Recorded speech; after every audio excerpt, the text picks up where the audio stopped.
देवरानी जेठानी। ये कहानी है देवरानी कनिका और जेठानी नुपुर की। कनिका बहुत ही घमंडी और अकड़ू स्वभाव की होती है, वहीं नुपुर सीधी सरल और नेक स्वभाव की। देवरानी कनिका का बेटा यश एक बड़े इंग्लिश स्कूल में पढ़ने जाता है, तो वहीं जेठानी नुपुर का बेटा श्लोक एक हिंदी स्कूल में। एक रोज, माँ ये देखो, मैंने आज एक कविता को बहुत अच्छे से सुनाया पूरी कक्षा में, इसलिए टीचर ने मुझे ये 2 टॉफी दिए हैं।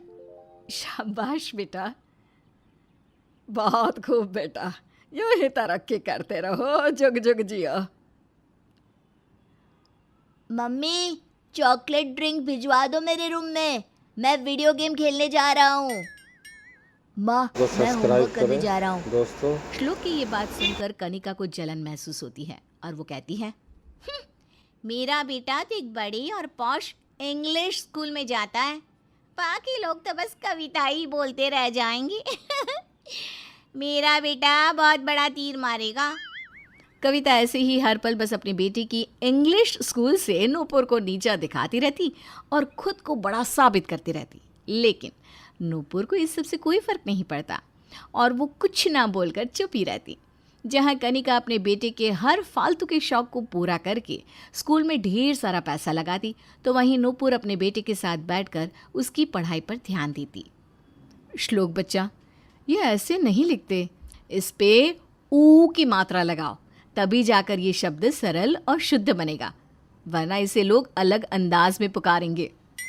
परमेश्वरी और ससुर इंदर नूपुर के कमरे के बाहर ये सब देखकर आपस में कहते हैं, नुपुर बहू कितनी अच्छी है, इसे किसी चीज़ का घमंड और लालच नहीं।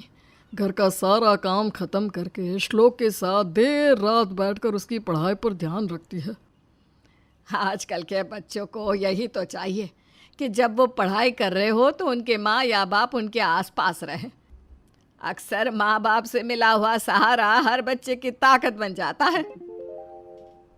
यश दिन भर एसी वाले कमरे में आराम से बैठकर कंप्यूटर पर वीडियो गेम खेलता है और जब भी कोई दरवाज़ा खोलकर कमरे में आता तो वो फौरन अपने हाथ में किताब ले लेता और पढ़ने का नाटक करता।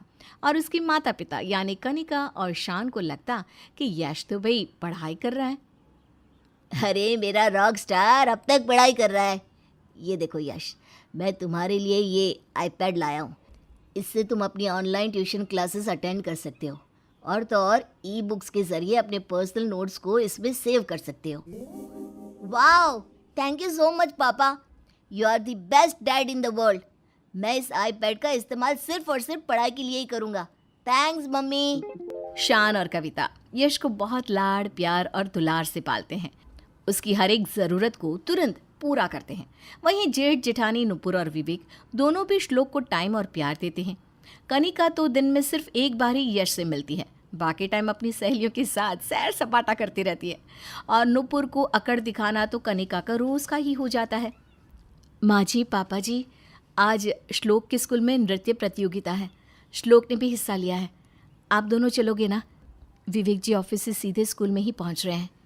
कनिका, तुम और देवर जी भी आओगे तो श्लोक को अच्छा लगेगा। Are you out of your mind जेठानी जी? आपको पता है ना, मेरा बेटा शहर की टॉप और नंबर 1 स्कूल में पढ़ने जाता है। तो अब आप ही बताइए, इतने बड़े स्कूल में पढ़ने जाने वाले बच्चे की माँ श्लोक की घटिया स्कूल जैसी जगह पर जाएगी क्या? एक तो वो बहुत छोटी होगी और वहाँ भीड़ होगी, वो भी सारे मिडिल क्लास लोगों की। आई एम सो सॉरी, शान और मैं तो नहीं आ पाएंगे। टूडल्स। इतना कहकर कनिका एटीट्यूड में वहाँ से चली जाती है और नूपुर को इस बात का बहुत बुरा लगता है। नुपुर बहू, तुम कनिका बहू की बात पर ध्यान मत दो, तुम्हें तो पता है ना वो कैसी है। तो ऐसे लोगों की बातों को एक कान से सुनकर दूसरे कान से बाहर निकाल देना चाहिए। एक तरफ रात भर जाकर नुपुर और श्लोक साथ में मिलकर श्लोक का विज्ञान का प्रोजेक्ट मॉडल बनाते हैं। वहीं यश की एग्जाम के दिनों में कनिका उस पर जरा भी ध्यान नहीं देती और घर में एक तरफ यश फेल हो जाता है तो दूसरी तरफ श्लोक कई ज़्यादा नंबर से पास हो जाता है। दादी दादू, ये लीजिए मिठाई, मैं पास हो गया हूँ। मैं फेल हो गया। श्लोक की खुशियों को देखकर कनिका को फिर से बहुत ज़्यादा जलन होती है, लेकिन यश के फेल होने के बावजूद कनिका और शान उससे कुछ नहीं कहते। ऊपर से और बिगाड़ते हैं, जिसके कारण वो बहुत बदतमीज होते जाता है और दिन ब दिन बड़ों के साथ उल्टा बोलने लगता है। नहीं दूंगी का क्या मतलब है मम्मी? मुझे नहीं पता, आपको मुझे पैसे देने ही होंगे, वरना मैं आज के बाद आपसे और पापा से कभी बात नहीं करूंगा। बहुत हो गया आप दोनों का drama. Yash, mind your language.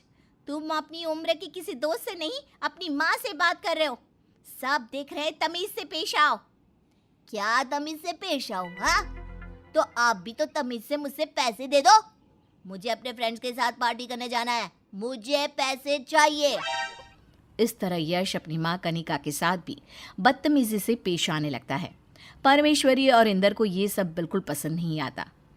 गुजरते समय के साथ यश बहुत बिगड़ने लगता है और एक दिन तो हद ही पार हो जाती है जब कनिका को यश के स्कूल से फ़ोन आता है और प्रिंसिपल कनिका से कहते हैं, हेलो यस, हाँ मैं यश बत्रा की मदर बोल रही हूँ। क्या हुआ? Is everything okay?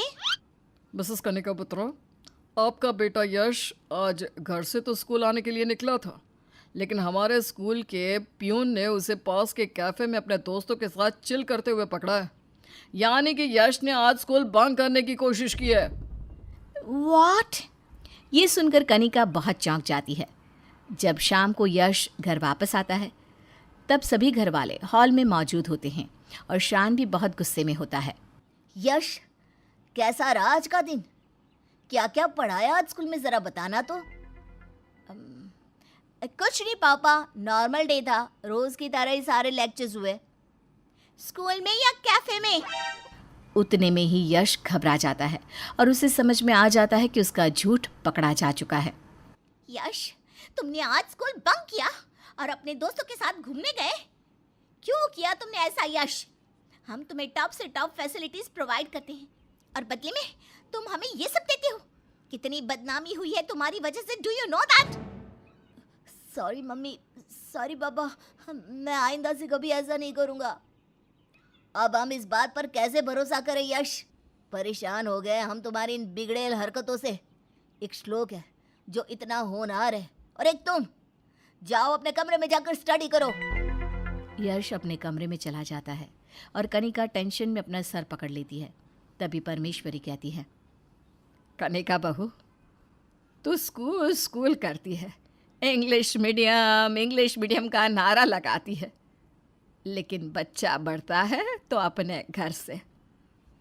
देखो शान बेटा, कनिका बहू, सिर्फ बड़े स्कूल में एडमिशन कराने से, सारी अमीरों जैसी सुख सुविधा देने से और बेहिसाब पैसा लगाने से जिम्मेदारी ख़त्म नहीं होती तुम्हारी।